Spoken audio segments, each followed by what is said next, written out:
Pensiero del giorno, mercoledì 5 marzo. Riscoprire il segreto della vita.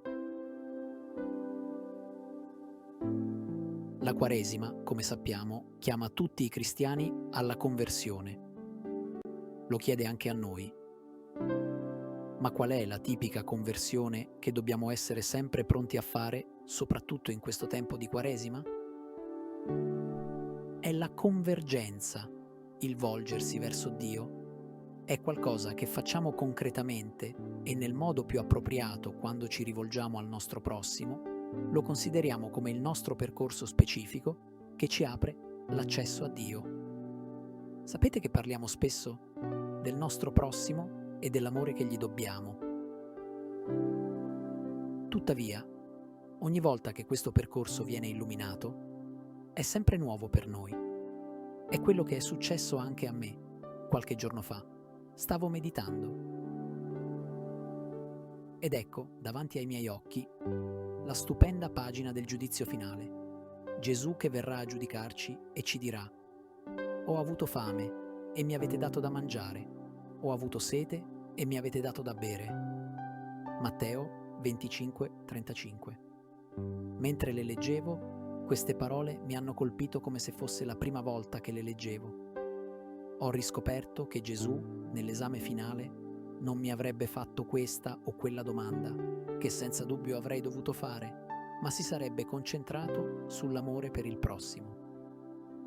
E come una persona che sta iniziando la sua scalata verso Dio, ho iniziato ad amare tutti quelli con cui sarei entrato in contatto durante la giornata. Credeteci, mi sono sentito rinato. Amati, tutti siamo chiamati a compiere continuamente questa conversione in noi stessi. Tutti dobbiamo sperimentare questo tipo di rinascita, questa pienezza di vita. Per questo è necessario che traduciamo, per quanto possibile, tutte le espressioni della nostra esistenza in carità verso il prossimo. È nostro dovere occuparci della casa? Non facciamolo solo per motivi umani, ma perché Gesù è nei fratelli e nelle sorelle da amare, vestendoli, nutrendoli, servendoli. Dobbiamo fare qualche altro lavoro? Gesù è nei singoli e nelle comunità a cui portiamo il nostro contributo. Dobbiamo pregare? Preghiamo, sia per noi stessi che per gli altri, usando sempre il noi che Gesù ci ha insegnato nel Padre nostro. Siamo chiamati a soffrire? Offriamo il nostro dolore per i nostri fratelli e sorelle.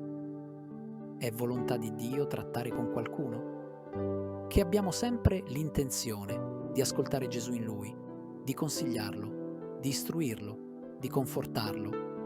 In una parola, di amare Gesù. Dobbiamo riposare, mangiare, distrarci.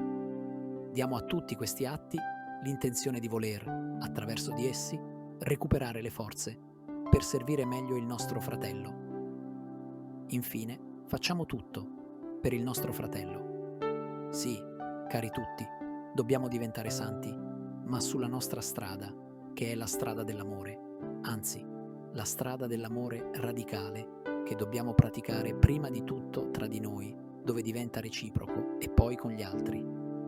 Per questo e ancor più, perché tale conversione avvenga in noi, teniamo presente nei prossimi giorni l'impegno Rinascere con amore.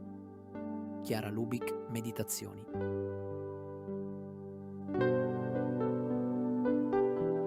Chiara Lubick, Meditazioni.